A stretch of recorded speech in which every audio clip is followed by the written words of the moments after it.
this has been questioned and changed until we have now what is called the duality of light theory, which is not a theory, but the light propagates as a wave and as a particle. We have to thank the three great thinkers and scientists. Newton, that created the geometric optics, which is the one that we are mostly used to. Thomas Young, who questioned Newton, saying that the light would propagate as a wave and not as a particle. And Albert Einstein and others that have joined those two theories, creating the duality of light explanation for light propagation. Why is that important? It's important because most of the lenses that we use nowadays in cataract surgeries, they are based on the wave propagation of light. So we have to understand a little bit how light propagates so we can understand how a diffractive IOL can work.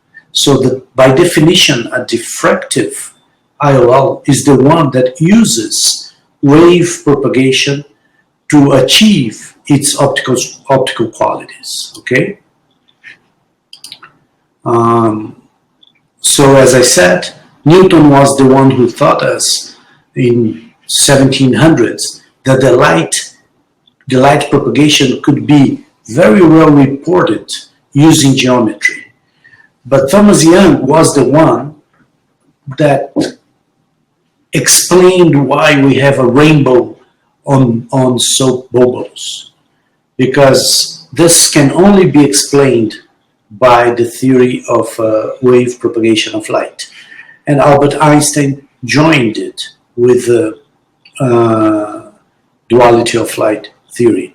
And it's interesting because it took 100 years from Newton to Thomas Young and 100 years from Thomas Young to Albert Einstein.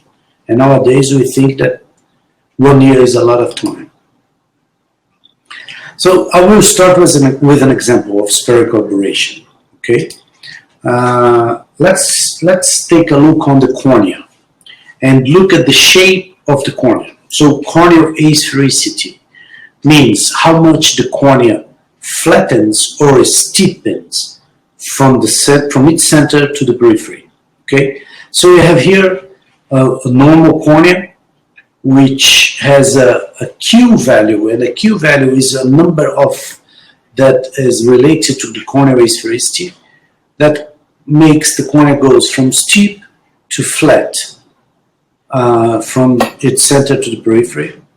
Here we have a very strong asphericity. Now it's a negative 1.11 from negative 0.34 to negative 1.11, which is a central keratoconus, when you have a very steep cornea in the center, a very flat cornea in periphery. And in the other side, we have a post-myopic case where the cornea goes from flat to steep, giving us a positive Q value. So this is the asphericity of the cornea itself. Asphericity is related to spherical aberration. So if you look now at this spherical aberration that we can have in our eyes, any system that has no aberration, every single light ray that comes from the periphery of the system or the optics to its center will cross in the same focus. So there's no aberration. If we have negative spherical aberration, as the cornea has, the periphery rays will be less convergent than the central ones, and we have this profile of focus. And the positive one, we have exactly the same thing, but in the opposite side. The peripheral rays will converge more than the central ones. And if you look now at the point spread function, that tells me how out of focus the system is, how blurred the image is. You see that no aberration, an image of a point will be a point. But if you look at the negative spherical aberration or positive spherical aberration, it will have a halo around it. Okay, so it's not as sharp. Those are achromatic aberrations. I will speak a little bit on chromatic aberration, just to understand that there's more to it than what we see. Chromatic aberration is related to the dioptric power of a system related to the wavelength, in such a way that a normal eye that is not corrected for chromatic aberration, the blue and the red will be almost or approximately 1 diopter apart of its focus, which means that we can never have a blue and red image in focus at the same time. So this is how the human eye is, with or without an IOL. If I could correct it for chromatic aberration and put blue and red closer, I could have this gap of approximately 1 diopter to 0.1 diopter. So we would have the red and the blue in focus at the same time. So I apologize here that there was an animation that did not show up on this when I uploaded. So an IOL or the human eye will focus blue before the retina and red after the retina. Therefore, when we exchange a crystalline lens for a refractive regular IOL, we will keep or increase the same chromatic aberration. Okay? So as I said, achromatic aberrations are not related to the wavelength. So we have this as an example of spherical aberration. You see each point is not one point, but it's a blur. Or chromatic aberration or coma, where we have this meteor image in each point that was supposed to be only one dot. And chromatic aberration, we have the same thing plus the rainbow effect. Okay, we can measure it as longitudinal or lateral chromatic aberration. And this is what we see when we have very strong chromatic aberration. Not only we have the rainbow effect, but every single edge, every single limit of the image is blurred. That means we are transferring the image in a bad quality and having a bad quality image. And this is an example that it may work if you have a dark room. I'm not sure if it's going to work on your computers, but in mine it is. So what I'm doing here on purpose is I'm having a red word over a blue background. And you see there's a halo around the red. We can't see both in focus at the same time. And if you go to the red background on the right side of the image, when you read green, there's a halo around the green. Again, because we can't have all of them in focus at the same time. If we look at the white and the black, there's still a halo, but not as much as on the color ones. Just to exemplify it a little bit more, if we move it to black and white and take out the color of the image, we take out the chromatic aberration, and then everything gets much clearer, much sharper. Okay? So one way to correct chromatic aberration is just to remove the very end of the wavelength. And how can I do that? Using filters. So if I add a yellow filter, the chromatic aberration will be better and the image will be sharper because I'm taking out the extreme blue of the wavelength. Okay? So let's move on here. So how do we evaluate an optical system? The focus curve, I'm sure most of you are used to it, but basically what we do is we see how an image is focused on the infinite and how the visual acuity of the same system decreases when we put when we place the object closer. Like this was a 2015 at the infinite, and at 2 meters it's 2020. And if I go here at 66 centimeters, we will see that this yellow system here will be 2025 or close to it, while this one will be around 2040. So this is what makes a multifocal IOL has a much higher plateau here. The higher the plateau, the better the system, okay, in creating multifocality. This is an example of a multifocal IOL, trifocal or bifocal IOL, and this is a monofocal IOL that decreases more when it gets closer. So extended depth of focus was a term that was created a few years ago, but it has been nowadays defined, and we can't use it like when we want. So any extended depth of focus IOL has to follow some rules. I'll try to summarize it. Those rules were created by the ANSI system, which is the American National Standards Institute, and created standards. Then an IOL can be called extended focus. I'll try to make it very fast. So there are basically 4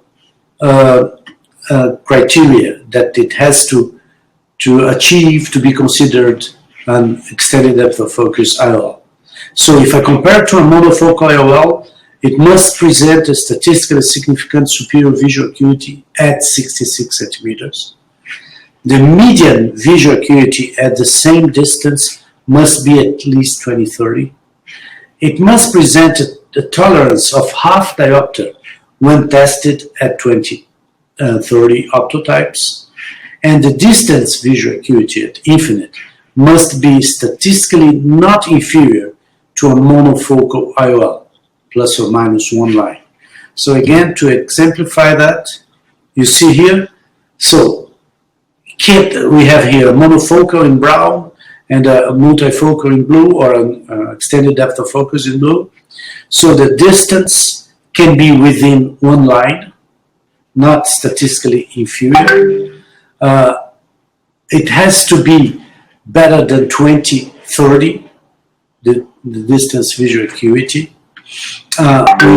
We need this tolerance of half diopter when tested at 20/30, and there must be a statistical difference at 66 centimeters between the 2 IOLs that have been compared. So let's talk about multifocality. Let's talk about halos. Every time we have any multifocal system, we will have 2 images being projected at the same time on the retinal plane. So a monofocal IOL, we will have only an image of a star will be just a star in the retina. If I have a bifocal IOL, I will have the same star in focus and out of focus, which means that the part of the IOL that is correcting for the near distance will create a halo around the distant image here. So we can't have bifocal systems without halos. This is completely impossible. We can modulate the halo, we can make it larger, smaller, denser, or lighter, but we can't get rid of it, okay? So let's see how it works. So I have here an image near and an image distant. If I'm looking at the near image, I can have the image in focus, but the distant image will create a halo around it. If I look at the distant image, the near system will create a halo around it. So we always have halos, okay? It doesn't mean that patients complain about it, but they exist. What I can do is just to move this focus away and use a low-add IOLs. With low IOLs, I will have a smaller halo, but a denser halo, okay? It seems to be better accepted. If I add now a trifocal IOL, I will create 2 halos for each image. And again, it doesn't mean that it's worse. It just means that we can't get rid of it, okay? I was talking about diffractive optics. I began talking about wave propagation and diffractive optics. So I want to give you an example. For the ones who like photography, this is a very nice lens from Canon. And this is a similar lens with the same aperture and magnification, but much smaller, much lighter. The difference is that this lens has a diffractive component to it. And you can detect it if you own a camera. When you have this green ring, means diffractive. When you have the red-green, means refractive. So we would believe, or we tend to believe, that this is an evolution of a camera lens. So let's see how it works. As a matter of fact, the refractive lens is much larger and much heavier than the diffractive lens. See, this is the diffractive component of the lens. And you see, it's 10 centimeters shorter and at least 1 kilo lighter. So again, we would say, wow, this is a much better lens. That's what I want. Let's move on. This is the diffractive optics of this lens. Let's see what happens when we use those kind of lenses. This is again the same diffractive lens from Canon, and we start seeing some images here. And those images that we can see here, and hopefully you can see my mouse, this is what we call glare. Photographers call it flare. Okay, so this glare is impossible not to have a glare if you have a diffractive lens. Let's move a little bit more. This is what's called starbursts, and those are also related to the rings of diffractive lenses. So when a photographer now wants to buy a camera lens, they see, you know, it's lighter, it's shorter, but it has these funny images that I don't like it very much. Therefore, I only would buy it if it's a cheaper lens. Let's see how it costs. So this is the diffractive lens, $7,000, okay? And this is the heavier, oh, unfortunately, you do not show, we will apologize for that, that was a transition. But the refractive lens, which is heavier, which is longer, costs almost twice the price. Do you know why? Because the image quality is better. So again, every optical system, there's no free lunch, as Mirko said in the beginning. If I want a lighter lens, if I want a shorter lens, I will have to deal with glare and halo. I have 4 more slides and I have 10 seconds to finish. I want to show you this. Unfortunately, this was also an animation, but I'll try to explain it to you. So what happens with the image when it goes through a multifocal IOL? In this case, a bifocal IOL. I have a distant object here. In some part of this IOL, which is exemplified here, I will have a sharp image in the retina. But the same object will go through the near part of this bifocal IOL and will create a halo around it. We can't get rid of it.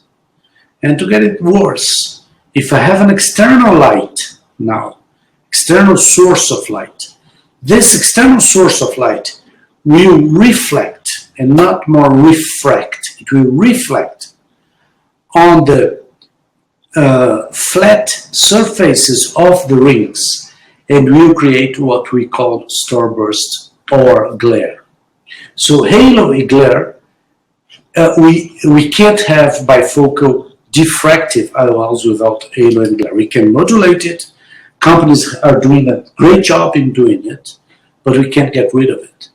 And for me, I went through this advertisement on the internet, and I loved it because this is an advertisement for one IOL for presbyopia correction, and the whole thing is we want monofocal simplicity. And the company picture shows starburst and glare comparing to sharp image. So we can't get multifocality without glare and halo. Thank you very much. I think I was 1 or 2 minutes late, and I apologize for that. Hopefully you could get a little bit of what I said, and I'm here open for questions. In English, please. Thank you very much. The questions are open. Pitanja možete postaviti na srpskom, naravno. Napišite ih ovde, neke smo već primili. Slobodno postavite još, za to vreme ću ja pročitati ovo jedno. Ali to ću kasnije, imam jedno nešto drugo. So, Wallace, we got some questions. I also prepared some other questions. It's always a pleasure to have to hear your presentations. I remember the first time I saw it was one of the American Academies. Is this your photo? I see this Wallace Shaman. Yes. Very beautiful. All of them were mine. So which camera which objective did you use? The more expensive or the cheaper one? More expensive. Okay. So what I would like to ask you is something like general. I remember that when we met, it was like in 2000 or 99, 2000 something. And at that time, it was the beginning of wavefront technology, and everything was about making supervision, wavefront guided treatment, wavefront sensors, etc. And we both went through the phase where the lasers were getting better and better, the ablation profiles were getting better, and we got better vision, and everything went like in a good direction. And all of a sudden, then we started to do some multifocality on the cornea and presbyopic solutions, and we kind of deteriorated the whole idea. So my questions about this is actually what you concluded in the end. If we want the quality of vision, is it really how good is it to offer this multifocality, and how much of this a patient really aware of what the trade-off really is? You see, Mirko, I think there are two questions on what you said. First, yes, good times on wavefront. It seems it's coming back. But I think there are two questions on what you said. So how good the quality can be. I mean, you can't beat a monofocal. It's impossible to beat it. I mean, the quality of image of a monofocal IOL is unbeatable. The second question is, are the patients aware of it? If you look at all the data, it shows that less than 1% of the patients are not happy with the multifocal IOL, at least not happy enough to ask to remove the IOL. Right. So it seems patients accepted the trade-off of multifocality very well. On the other hand, if you look at the market, international market for multifocal IOL, it varies a lot. But I mean, multifocal IOLs were never more than 10% of the implanted IOLs in the world, even in very well established and rich societies. So although most of the patients don't complain of it, it seems this is not a definite solution. So in my opinion, this is my humble opinion, is we will only be able to give quality and near and distant vision when we add energy to the system, and we have lenses that can change its optical power by changing refractive index, by changing curvatures, by changing position of the IOL. But I think this is what we should aim for. But for now, I think multifocal IOLs are doing a good job in most of the cases. Yes, that was one of the things that you said, 1%. I think that really the number of patients that are complaining is directly proportional to the experience of the doctor or the surgeon to explain to the patient what they're really getting. If you select correctly the patients, they will be happy because they already made the pre-selection of those that would complain. So that 1% is what is left over. Yeah, and the other question is one of the from the audience that came. Is there a way to measure the quality of vision in a simple office that is not specialized with some tools? The best. Oh, I'm sorry. Yeah, this is how can I explain to the patient what is the quality of vision, because they all want to see the smallest line. So how can I explain and test that in a simple office? In a simple office is the low contrast visual chart. So everything that degrades quality of vision will degrade at a certain point low contrast sensitivity. But not everything. Like, you can't measure halos or glare. There is one instrument that has been used around maybe for 10 years that is supposedly measures halo. It doesn't seem to be a clinically significant instrument. So again, we can't measure. As Mirko said in the beginning, talking to the patient is important. When a patient tells you, I'm seeing something around things, he's not lying to you. He's seeing things. I do sometimes, mostly in complicated refractive surgery cases, I ask the patients to draw what they see. I mean, they are extremely accurate. So if the patient is telling me, well, I'm seeing halos, I'm seeing glare, and those are completely different things. Remember that. A glare is very much related to the light on the room that you're located at. So it depends on the light. I mean, soft lights, lights that are diffuse, will generate much less starburst or glare. But the halos are very much related to the design of the IOL themselves. So it's hard, but we have to talk to the patient. My question for you, Mirko, is are we really able to detect beforehand which patient will complain or not? You know, this is a question that I don't know the answer. Well, we can certainly try. That's what we're doing every day. And we will never get 100% right, but I think it's more related to the personality and how picky someone is, and it's more or less the same thing as with the refractive surgery. So we will never get it right, but if you try, just if you're not sure, undersell it. Just tell him no. If I'm not sure, I say no. Well, Mirko, if I can add something, we have one comment actually from the audience, from our former president of the Serbian Society, Dr. Đurović. He says, that's nice introduction, and the important difference between the camera objective or lens and the eye is the brain itself, whose processing can improve or worsen the picture in the later time. Patient selection is crucial. So basically we need to readdress this issue on and on. Obviously, that makes the whole difference between the happy patient and the unhappy patient at the end. Absolutely. So, thank you, Dr. Wallace, for this great introduction. So now we will continue with Dr. Pavel. So he actually prepared a very nice video presentation, and he will wait for the discussion afterwards. So please come with the presentation. Hello, my name is Pavel Staluka, and I'm going to talk about extended depth of focus lenses, so-called EDOF lenses today. I'm a chief eye surgeon at Gemini Eye Clinics in the Czech Republic, where we perform 30,000 cataract surgeries annually. This is our main clinic in Zlín, with 6 operating rooms on 30,000 square meters. Majority of my cataract surgeries are laser assisted by Victus or capsule laser, and most of them receive trifocal lens. A new lens category increasingly popular here are EDOF, extended depth of focus lenses. In May, I started to implant new EDOF lens from Bausch & Lomb called LuxSmart.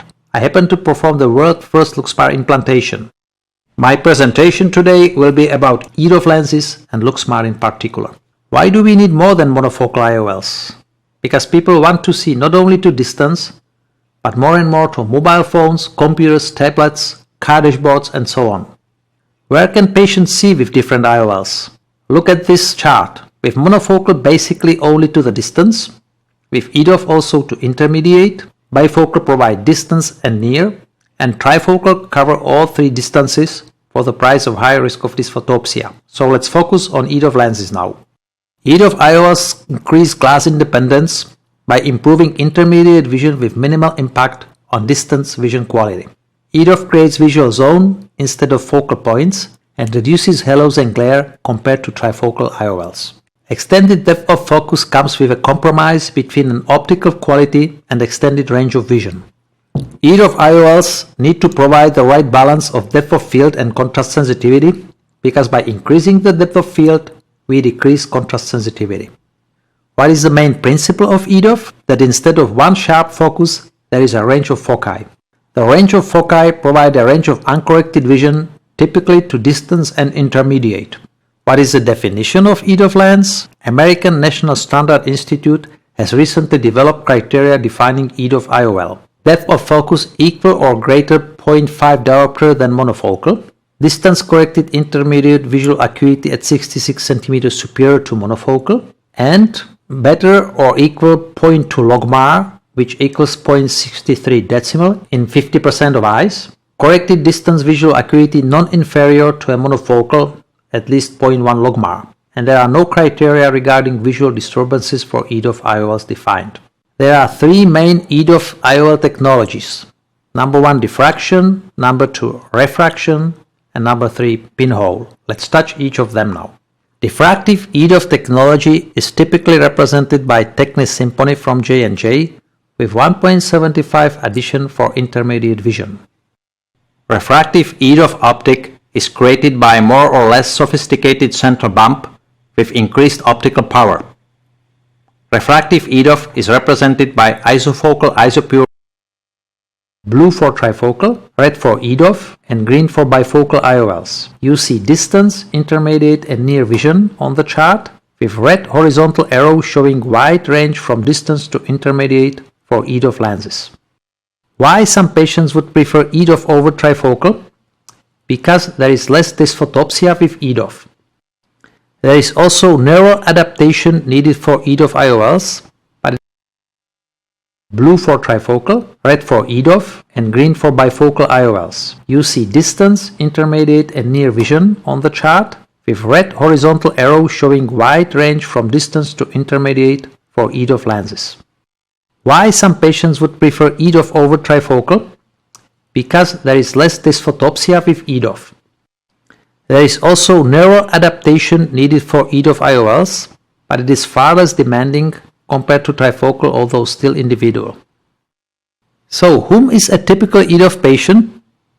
Active person willing to pay premium for less glass independency, but who does not want trifocal lens because of dysphotopsia.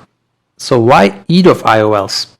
Cataract surgery is generally considered highly successful and cost-effective, but monofocal IOLs provide only distance vision with minimal near and intermediate vision necessary for common daily tasks.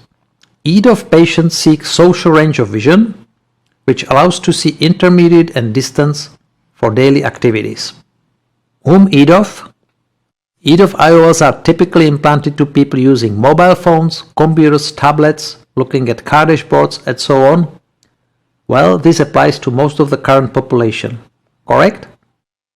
So let's talk now more about LuxSmart, a new refractive EDOF IOL from Bausch & Lomb. This is a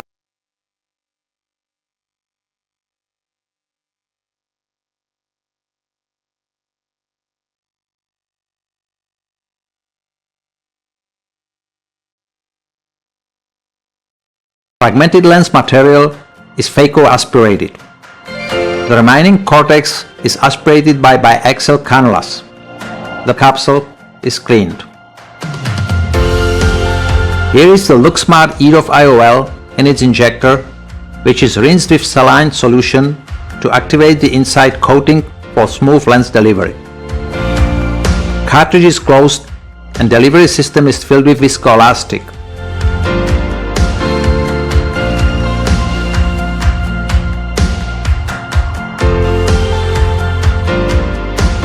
Lens is advanced by plunger and injected through 2.2 mm incision inside the eye, where the lens unfolds and is directed into the capsular bag. The lens well centers, and it is easy to rotate and aspirate the remnants of viscoelastic under the lens optic.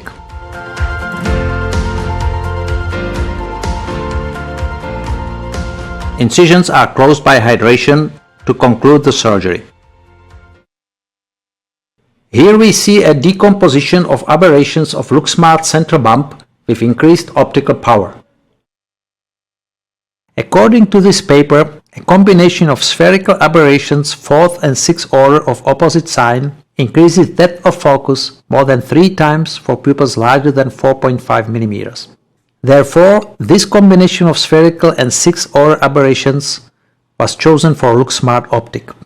LuxSmart optic has a central higher power optical bump created by the combination of 4th and 6th order spherical aberrations of opposite signs.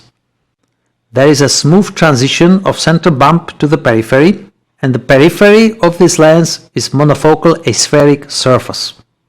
LuxSmart optic is quite forgiving for tilt and decentration. At the top row, there are retinal images of well-positioned LuxSmart lens at 2, 3 and 5 mm pupil. The middle row shows images for 5 degree several years on the market, and IOL is packed dry and preloaded. Here is the basic overview of LuxSmart features. As I said, it is hydrophobic, either clear or with violet light filter with refractive index 1.54. On the left side, we see an overall design with biconvex aspheric EDOF optic of 6 mm diameter with 0 angulation and overall diameter 11 mm. It is provided in optical range from 0 up to plus 34 diopters in 1 diopter steps from 0 to 10 diopters and 0.5 diopter steps for the rest of the range. Recommended incision size is 2.2 mm. Lens is supplied dry and preloaded in the full optical power range. Here is the Medicel AccuJet delivery system, which should be rinsed inside with BSS for optimal function. At this cataract surgery, we will perform capsule laser capsulotomy and implant EDOF IOL. The anterior capsule is stained by trypan blue for proper laser capsulotomy. The dye is rinsed out of the eye and anterior chamber filled and cornea covered with OVD. Capsule laser is mounted underneath of the surgical microscope and is turned on. A surgical lens is placed over the cornea, the laser is centered and focused, and then just in 0.2 seconds the capsulotomy is performed. The laser cut is perfectly circular. Central capsular disc is phaco-aspirated, hydrodissection is performed, and lens material is phaco-emulsified.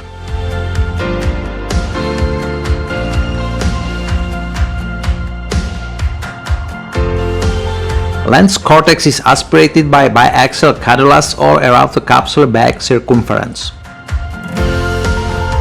The bag and anterior chamber are filled with OVD. Here is the detail of circular capsule laser capsulotomy with blue stained edge. A box with LuxSmart EDOF preloaded intraocular lens is opened.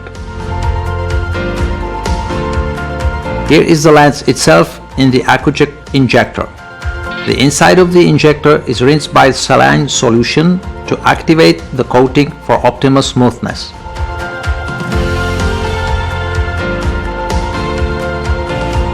The lens is advanced and then injected into the eye through 2.2 mm incision and delivered inside of the capsular bag. The lens well centers and it is easy to reach under the optic through capsule laser capsulotomy to aspirate the remaining OVD. The LuxSmart lens centers again after this maneuver. This is the final outcome of LuxSmart EDOF IOL implantation after capsule laser capsulotomy and cataract removal. Here are our early results. We achieved significant improvement in both uncorrected and corrected distance visual acuities with myopic refractive outcomes. Here are the uncorrected and corrected distance visual acuities in decimal. The lens provides excellent intermediate visual acuities at 80 and 66 centimeters. The corrected distance visual acuity and distance corrected intermediate acuity were also excellent. Here is an overview of the world first LuxSmart case. It was 56-year-old hyperopic man with cataract. His post-op corrected distance visual acuity was 1.0 and distance corrected intermediate visual acuities at 80 and 66 centimeters were 0.8 at his right eye and 1.0 at his left eye, confirming EDOF function of LuxSmart implant. To sum up, here are the key factors of success with EDOF IOLs. Careful patient selection. EDOF lenses are the best choice for the patient seeking glass independence for distance and intermediate. Do not overpromise. Particularly do not promise reading uncorrected and inform on risk of photic phenomena which often disappear over time. Precise biometry and IOL calculation is needed for optimal results. Target for emmetropia or mini monovision. In conclusion, what changed in my practice with EDOF lenses? We have gained an entirely new IOL category. We have 3 categories now. Number 1, monofocal for distance only. Number 2, EDOF for both distance and intermediate with low risk of dysphotopsia. And number 3, trifocal for all 3 distances but with high risk of dysphotopsia. Here is our clinic in the Czech Republic, and this video was taken by myself after a busy surgical day by my own small drone. Thank you for your attention.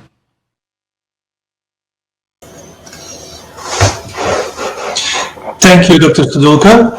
I don't know if Mirko can hear us now. Yes, I can. Yes, great.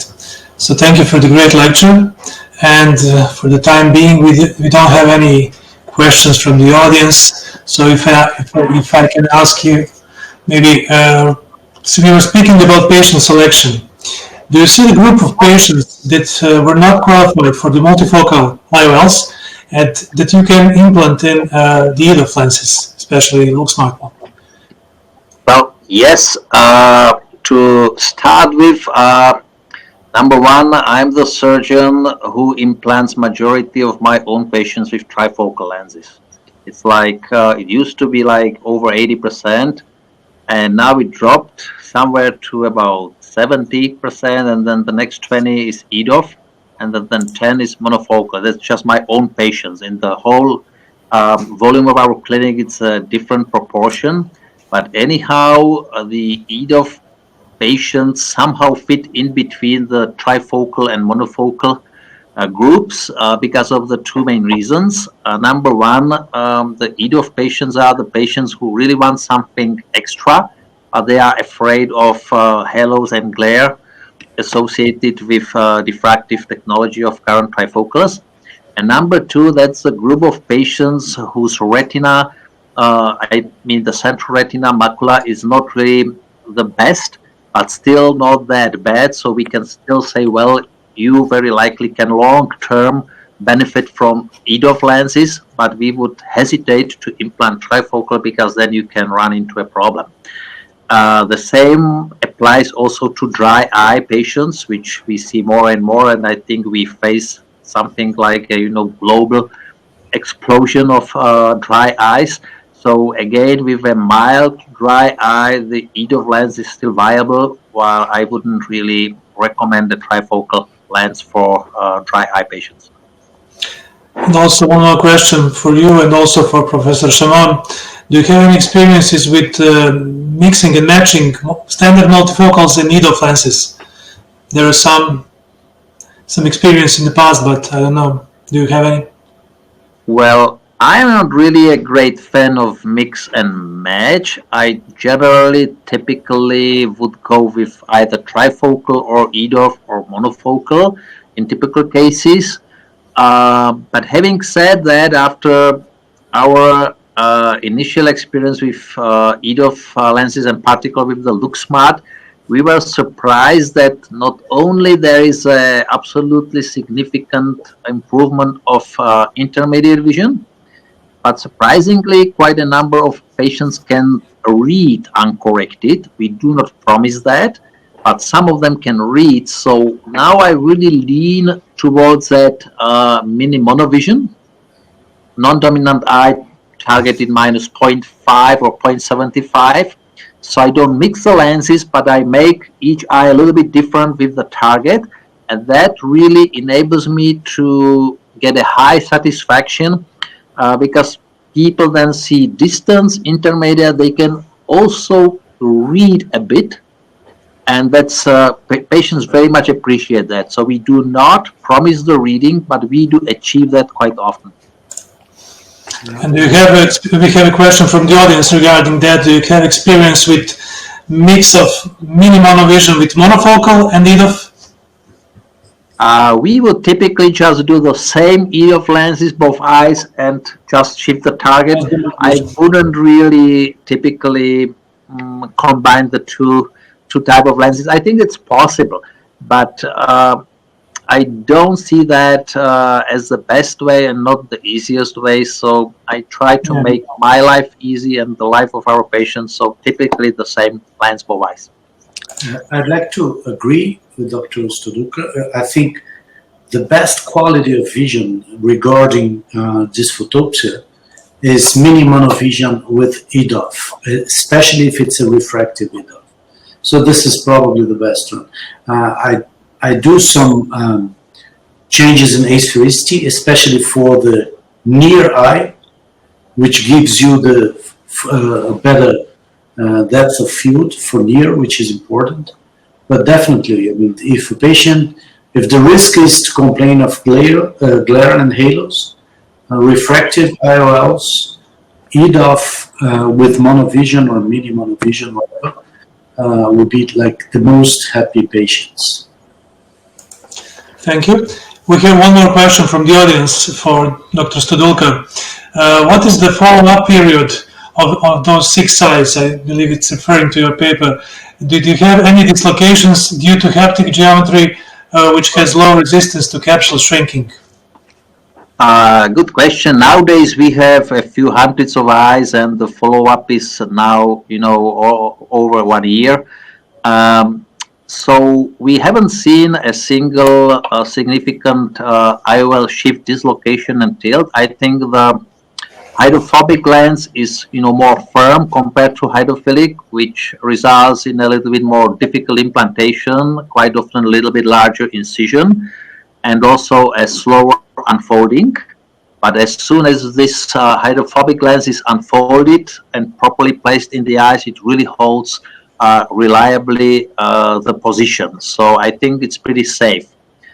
Anyhow, it's been our long-term strategy at all our clinics to combine all premium lenses, and I think mainly the trifocal lenses, but also the EDOF lenses with capsular tension ring. So currently, I combine each of EDOF or trifocal lenses with a capsular tension ring to achieve really long-term, stability, centration, and tilt-free implantation.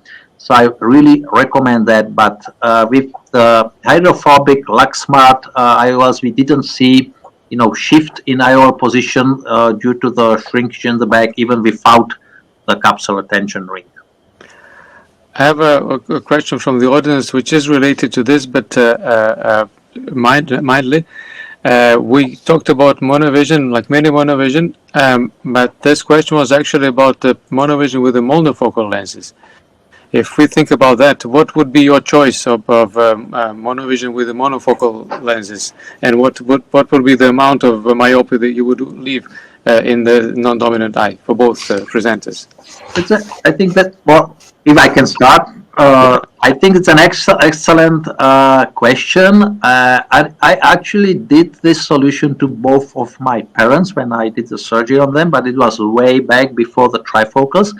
And then it's typically we would implant to -1, -1.25 on the non-dominant eye, and I think that's what is the sweet point, which is well accepted by majority. And according to the literature and our experience, about 85% of patients accept that. And if it is more than 1.5 diopters, I think the acceptance really drops down.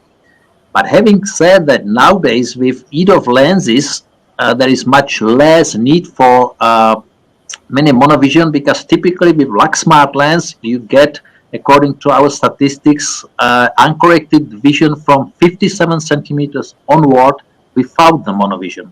So it's almost reading. So with that really low monovision, minus half, minus 0.75, most of the patients can really read. Dr. Wallace? And my approach is similar. I'm a little braver. I'll go 1.5, 1.75. I would say that's much more than 85% that accepted. I mean, if a patient has cataract, I think it's very important to understand it.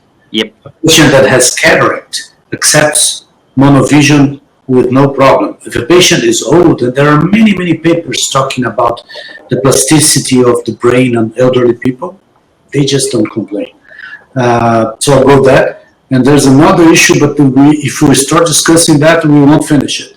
I just don't pick dominant or non-dominant eye. I always do left eye for distance, always. I mean, unless I have amblyopia. But I just I don't check. Because of driving, or because of the technique that you do the surgery? Driving. Yeah. Well, there's just one. You're in Brazil, yeah. Well, there's an interesting thing about it. Mirko knows I was trained by Dr. Dimitri Eza, who's from US. We never talked about it for like 10 years. And then we were chatting, and they said, you know what? I stopped looking at dominance. He said, I did the same. He said, left eye is always better for distance. He said, I do the same. So it's not only in Brazil, also in the US. We did the same thing without talking to each other. But that's what I do for like 20 years. Okay, I have another question for Dr. Pavel. I like this laser. Do you get this capsulotomy laser with each of a LuxSmart lens to use? If you do, how can I apply for that as well here in Serbia? Okay, so I really like this laser. I'm a little biased because I'm a kind of co-inventor. The first surgeries were performed here. So now capsule laser finally is available, and I can pass your request to the company, and they try to spread it in Europe to more and more countries. After some time of development, what has really significantly changed, there is no lens at the moment. You do not need to put the lens on the patient's eye anymore. You just focus, center, and then fire the laser. That makes the surgery much easier, straightforward, and I really like it, and slowly it becomes my first choice. I prefer that over to femtosecond laser assisted cataract surgery because it's cheaper, it's more straightforward, and I like that way. You would love it. Hopefully that Bausch & Lomb people are listening to this so they can deliver that together with the lens. I wouldn't mind. Yes. Okay. There was another question from Professor Đurović about the long-term follow-up and this the resistance of the capsule because of the design of this bunny. Your follow-up, how long is those eyes that you presented there? Well, that was the first results, but again, we put into the, we published, it was accepted for the rest of the results, and it's about 1 year follow-up on almost 100 lenses, and it's been really, really stable. According to my experience, hydrophobic material and 4-point fixations are really, important points to secure the high quality lens position, and I think the LuxSmart features both of them. Okay. There is one more comment from Professor Đurović. He's telling about his experience with Symphony in cataract and refractive lens exchange, and he found it to be very unpredictable regarding patient satisfaction. It either under or overachieved, and it took much longer chair time than with trifocals before and after the surgery. How do you comment on this? Maybe this would be because these are two different types of EDOF. Diffractive and refractive. Is it Well, Okay. we tried I think less than 20 symphony lenses. In my experience, it did not really deliver the intermediate vision, and it did not deliver the reading at all. So we didn't see the fit into our portfolio and stopped that.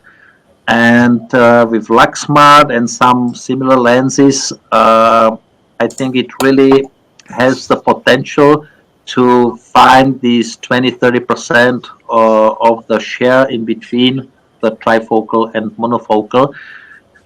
So that's my personal experience. But I need to point out that even with LuxSmart lens, people can see some halo and glare. It's much less than trifocal and refractive technology, but still you can have that complaint from your patients. You do need some neuroadaptation for that. It's much less demanding compared to trifocality, and the patient satisfaction is really high. So it does not require that chair time, and it's more straightforward than trifocal. Thank you very much. Do you have any other things that you would like to pass on to the audience, Dr. Shamon or Todulka? No? Well, thank you then for your participation. I hope that we see each other soon in person as well somewhere. Hvala lepo svima što ste učestvovali. Nadam se da je bilo zanimljivo i dobro. Ako budete imali još nekih pitanja, ostavio sam mail, možemo vratiti sada opet za udruženje i evo ga ovde, znači moj privatni mail i udruženje u sajtu, tako da ćemo primati sve ideje što budete poslali, da ako treba promenimo format ili šta god imate od ideja da ubacimo još od drugih tako raznih interesantnih novih stvari. Dobit ćete informaciju u vezi sa sledećem, otprilike za mesec dana će biti ponovo ovako jedna sesija u vezi sa drugim sočevima, opet pseudoakomodacija narednih nekoliko sesija. Hvala lepo svima. Thank you very much for your participation, both of you, and have a great weekend. All right. Thank you. Bye. Bye. Thank you for the invitation. Bye. Bye. Bye. Bye.